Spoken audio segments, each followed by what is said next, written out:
Okay, I'm Mike Fitzhugh, Sheriff of Rutherford County, and want to give you kind of a briefing on little information that we know right now. At 11:22 today, we received a telephone call that an escapee from Benton County Sheriff's Office, who was in transport, escaped on I-24 around our Church Street exit. So we dispatched teams of officers to the area. And around the South Church Street area, the suspect is Christopher Taylor, and he is an escapee from Benton County. And at that time, we called for support, and we received support from THP, Tennessee Highway Patrol. They had a helicopter that was brought into the area, as well as their manpower. We received also support from Murfreesboro Police Department. We had canine training going on in our county at that time, so we also, in addition to our canines, the Murfreesboro canine, we had Laverne canines here also, so we put them in the search. We've had drones in the area, as well as Highway Patrol helicopter. There's been a grid search that's been set up over by Church Street, off of Church Street, moving through the area and kind of moving towards the area of New Salem Highway around in that area. At the present time, the person is still at large. We are going back and setting up additional grid teams and putting them in place, and we're going to be doing a grid search back through this area. We responded to several sightings where people or individuals have stated that they've seen something that has suspect, or a person that's suspect. And of course, each one of those requires us to take manpower and go check that out. Right now, the search is continuing, and we're breaking our people down into seven member teams to continue the grid search.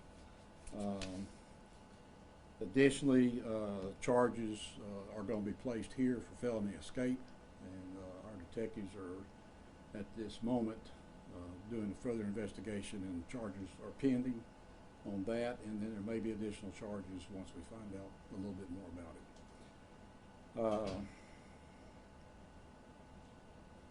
That's about really kind of what we've got. What I do know is that Christopher Taylor is on violation of probation for drug charges. He has some prior misdemeanor charges that we are aware of, and so that's about what I've got right now.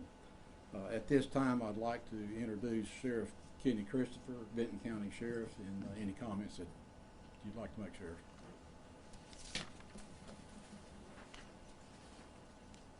Thank you. I'm the Sheriff from Benton County, Kenny Christopher. I want to first off say that I appreciate everything that they're doing for us here in Rutherford County and Murfreesboro, and the THP as well. They're really throwing forth all efforts on bringing our inmate back in. He left there this morning. We had him, he was out of Bradley County. We had local drug charges on him prior in Benton County. He was back serving a violation of probation. We was finished with him and was returning him to Bradley County. Somewhere right in this general area, as I'm understanding from my correctional officer, that he came through the screen in the back of the car where it was an open window area and attacked the corrections officer. He has been treated and released at this time with minor injuries, and everything is being done that can be done. We'll be taking our correctional officer back with us today. As I said, it was minor injuries, and we again appreciate all the efforts that everybody's doing with every agency in this area. He before they left, my corrections officer, I spoke with him, and he said that they had no problems with him as far as any problems while he was in our jail, and I asked him, did he feel comfortable about transporting him by himself. He said, absolutely, I've had no problems with him. So I do feel like, from information that we have gathered since this started, that this may have possibly have been planned according to what information we received at this time. We're following up on that in Benton County as well as they're following up here. And he does have, or has had in the past, he has had some connections to this area, so we're following up on that. And that's about what I have at this time, and I appreciate y'all being cooperative with us. We're just trying to get all our efforts headed in the right direction. Sheriff, can you tell us exactly how the escapee was able to get out of the car? You did explain how he was able to go through from the back to the front, but how was he able to get out of the car? What happened on it, from the understanding I have from my corrections officer, there, in some of these patrol units that we have, there's a sliding window so that you can communicate with them. The window was open. It's a very small window, but he said as he was coming down the road, all at once he came through the window on him and landed on the corrections officer, and him still driving, so he was having to maintain the vehicle and get it off the side of the road, as well as try to fight with him. And he pulled his taser and tried to dry stun him, is what we call it, without deploying the leads on it. They was fighting while they was pulling over, and the correction officer seen that he had taken the taser from him, so at that point he cut the car off and took the keys with him, so he couldn't go and take the car. Crawled out of the car, and the inmate came out after him, and they began to fight on the side of the road. And he told me at that point a truck driver had stopped and pulled them away from each other, and that the inmate had taken possession of the taser and was pointing it at the officer, and so he got him back up to his truck, and that's when the inmate took off. That seems like a well-executed plan. Would you say so? Well, I'd say he had some idea of what and where he was going to do it at. Like I said, we understand he does or has had in the past some connections to this area up here. But fortunately, nobody's been hurt so far, and my officer is not injured anything bad, just treated and released. So we're very proud of that. That's the main thing. And I believe that we'll find him pretty soon with all the efforts that's put forth, and the way the Sheriff's Department here and Murfreesboro and THB putting all these units on the ground and in the air. I feel very confident we'll find him soon. So do you guys have possession of the taser, or does he have it? Yes, ma'am. The taser was recovered out there on site, and we do know that he no longer has his jail shoes on. He lost them as well. So he was shackled, he was cuffed, and a belly chain on. So not very mobile, and it was all double locked, so according to my corrections officer. So I feel like that unless he's made it somewhere, to get some kind of assistance, I think we'll find him pretty soon. And how long was he serving time with you guys? I don't know at this time. I don't know exactly, but it would have been minor because it was just a violation of probation. Is all we had him for. Do you guys know if he has any family in this area? I do not. That's all I know. We're investigating a couple other leads from another area that we received a little information, but it's all just under investigation at this time. Does he have family that lives in Tennessee? That I don't know. I'm really not familiar with him.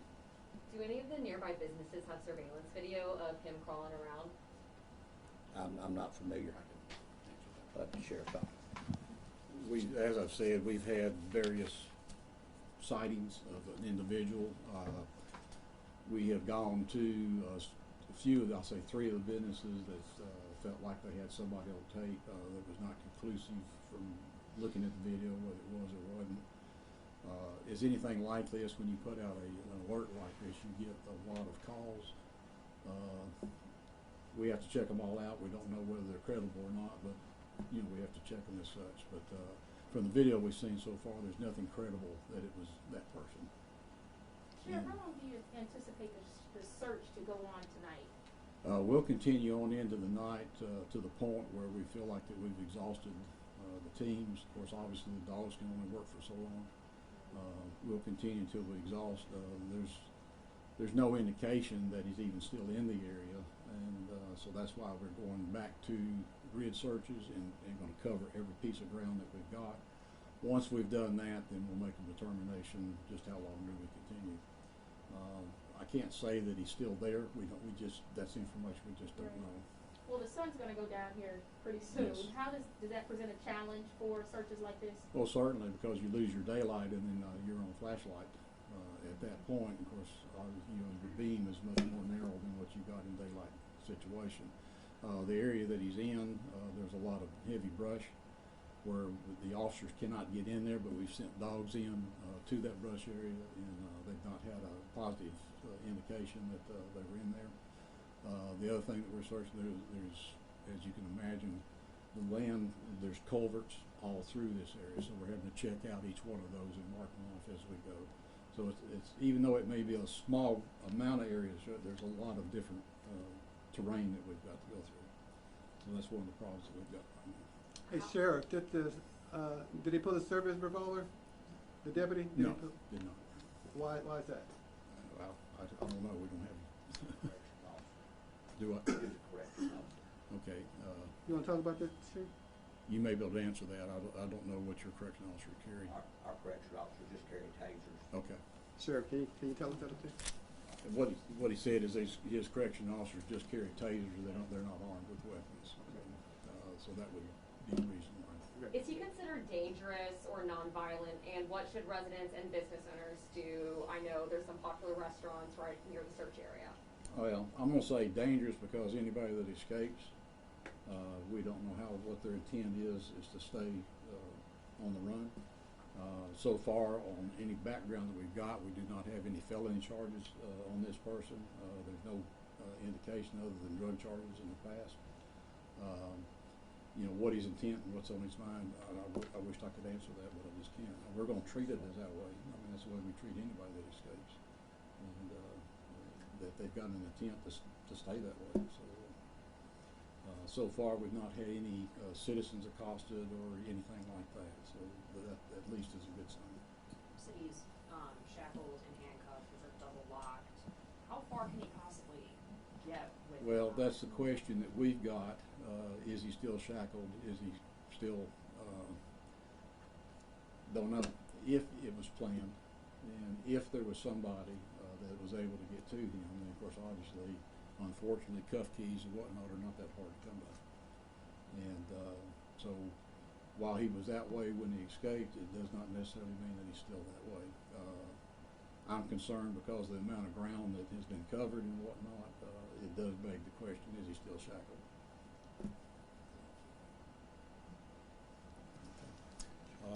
Captain Plotzer from the Tennessee Highway Patrol would like to address. Sir. Thank you, Sheriff. Thank everybody for coming out today. That means a lot. Obviously, we hate when these incidents take place, but what's nice is where we have a great working relationship with everybody that's out here. You know, Sheriff mentioned earlier about how we've committed air assets, and we're remaining committed to this effort. Obviously, we've got our air assets committed, but also we've committed some drones as well and manpower. Just like he said, I'd urge people, if they see people walking along the interstate, I would urge them not to pick them up, okay? Hitchhiking obviously can be dangerous at any time, but when we're dealing with a situation like that, please be mindful of that. So please call in if you see suspicious activity like that. Call and report that to us. We received several inquiries earlier about a crash that happened in the area. This crash was not related to this incident. And I've received numerous calls about that and emails and stuff. This crash was not related to this incident at all. Totally unrelated. That investigation is still ongoing. But please, I want to urge people, if they see something, say something. That's why we're out here, okay? But partnerships that we have with local agencies, Sheriff's Office here, Sheriff's Office in Benton County, we can't put a price tag on that, because when these incidents happen, we all come together and work so closely. And as well as the City of Murfreesboro as well. We all come together. We know each other. We work together routinely. So but please, if you see something, say something. Thank you. Thank you, Sheriff. Turn back. Okay, that's really all we know at this particular time. Obviously, to say the investigation is still ongoing and we're still gathering information.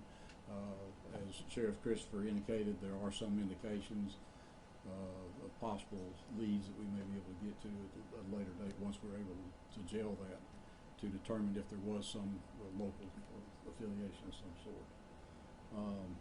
I can't caution everybody enough, and if you could, through your outlets, put out that anybody that sees anything, it doesn't matter whether they think it or whatever, is call us and let us check it out.